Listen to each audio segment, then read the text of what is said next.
Hello दोस्तों, आशा करता हूँ आप लोग स्वस्थ और मस्त होंगे। देखिए दोस्तों, हमारे समाज में जो भी बड़े लोग होते हैं वो अपने आने वाली पीढ़ी या तो अपने पीढ़ी के भविष्य को लेकर के चिंतित रहते हैं। जैसे मान लीजिए आप हैं तो आपके माता पिता आपके भविष्य के लिए चिंतित होंगे। फिर वो जिम्मेदारी आपको मिली है, तो आपको भी अपने बच्चों के भविष्य के लिए चिंतित होना चाहिए। उसके लिए ऐसा नहीं कि सर पकड़ के बैठ गए तो चिंता कर रहे हैं, नहीं। उसके लिए आपको उनका फ्यूचर सिक्योर करने के लिए, चाहे उनकी शादी हो चाहे उनकी शिक्षा हो, दो बड़े चैलेंजेज हर माँ बाप को होते हैं। एक बच्चों की अच्छी शिक्षा मिल जाए और एक उनकी अच्छी शादी हो जाए। इन दोनों कार्यों के लिए बड़े अमाउंट की ज़रूरत पड़ती है, क्योंकि समय के साथ महंगाई लगातार बढ़ती जा रही है। तो बहुत सारे लोग सोचते हैं बच्चों की शिक्षा के लिए एलआईसी करते हैं या तो एफडी करते हैं, सब कुछ करते हैं, लेकिन मैंने कई बार बताया कि म्यूचुअल फंड इन सब से कहीं ज़्यादा रिटर्न आपको देता है। भाई अगर आपके पास 15 साल का टाइम है, या तो मान लीजिए अभी बच्चे पैदा हुए हैं तभी से आपने उनका लिए इन्वेस्टमेंट चालू कर दिया, तब तो आपके पास 20 साल का समय है। लेकिन हम लोग 15 साल का तो समय ले सकते हैं। अब 15 साल के समय में बच्चों की मान लीजिए शिक्षा हो, क्योंकि आजकल बड़ी शिक्षा हो गई है तो शिक्षा के लिए बहुत सारा अमाउंट लग रहा है। या तो उनके शादी में, फिर एक तो शिक्षा में बहुत ज़्यादा पैसा खर्च हो रहा है, फिर उसके बाद उनकी शादी करेंगे तो एक मुश्त दो बार बहुत ज़्यादा बड़ा अमाउंट खर्च होगा। उसके लिए अभी से आपको इन्वेस्टमेंट करना है, तो उसके लिए म्यूचुअल फंड बेस्ट ऑप्शन हो सकता है। बस आपको इसमें कुछ गलतियां नहीं करनी। जैसा कि हमने कई बार आपको बताया कि म्यूचुअल फंड में कई टाइप के फंड है, डेप्ट फंड है, हाइब्रिड फंड है, फ्लेक्सी कैप है, मल्टी कैप है, उसके बाद स्मॉल है, लार्ज है, मिड है। तो सबसे ज़्यादा फायदा आपको स्मॉल कैप में मिलता है। तो चूंकि अभी आपके पास पर्याप्त 15 साल का हम लोग टाइम लेते हैं, 15 साल का समय है, तो आप ज़्यादातर अमाउंट अपना स्मॉल कैप में डाल दीजिए। फिर आप सोचेंगे सर हमको जब ज़रूरत पड़ेगी स्मॉल कैप में तो 15-20% गिर जाता है।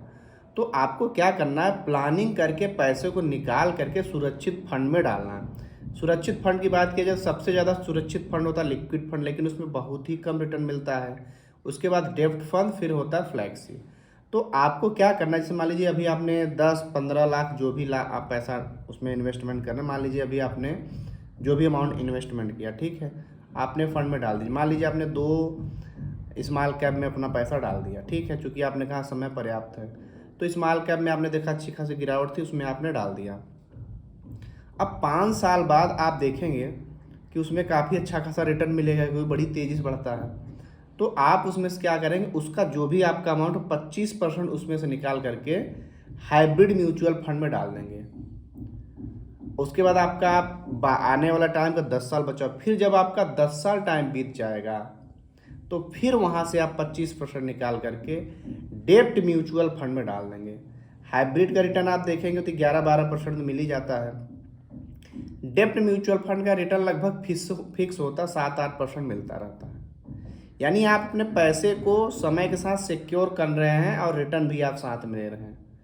फिर आखिरी के जो 5 साल बचे हुए उसमें से आपका सिर्फ जब 2 साल बचा रहेगा तो आप उसमें से कुछ पैसा निकाल करके डेप्ट में डालेंगे, या तो उसमें से कुछ पैसा आप लिक्विड फंड में भी डाल सकते हैं। इससे क्या होगा, जब आपको पैसे की ज़रूरत पड़ेगी तब आप पैसा निकाल लेंगे बिना किसी टेंशन के, और आपने अच्छा खासा एफडी और बाकी चीज़ों से ज़्यादा रिटर्न भी आपने प्राप्त कर लिया। तो दोस्तों, ये प्लानिंग अगर आप करेंगे, क्योंकि भाई अभी आप बच्चों के फ्यूचर के लिए चिंतित हैं, तो आप उनके फ्यूचर की प्लानिंग ही तो कर रहे हैं। अब थोड़ा सा सिस्टमेटिक प्लानिंग अगर आप म्यूचुअल फंड में करेंगे तो यहाँ से आप बेटर रिटर्न भी ले पाएंगे और आप अपने रिस्क को मिनिमाइज भी कर लेंगे। तो दोस्तों, आशा है अब जो लोग भी इस टाइप की वीडियो चाहते थे, कई सारे लोग हमसे पूछ रहे थे, तो हमने इस टॉपिक पर वीडियो बना दिया। तो बिल्कुल आपको अपने बच्चों के लिए निश्चिंत होना चाहिए। फिर बहुत सारे लोग पूछेंगे सर हमारे पास तो अभी 15 से 20 लाख का अमाउंट है, ये नहीं आप बता रहे हैं इन्वेस्टमेंट करना।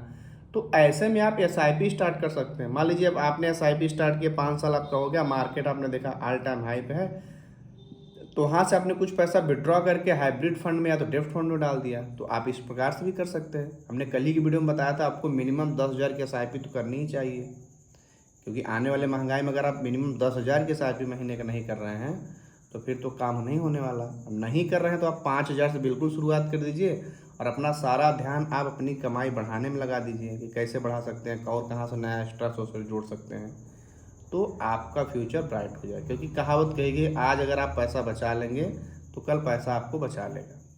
तो दोस्तों वीडियो कैसी लगी आप कमेंट जरूर बताएं। आपका कोई भी प्रश्न है तो आप ज़रूर पूछिए, हम आपके प्रश्न का वीडियो ज़रूर बना देंगे जिससे वो जानकारी बाकी लोगों को भी मिल सके। तो चलिए मिलेंगे अगली वीडियो में, तब तक के लिए जय।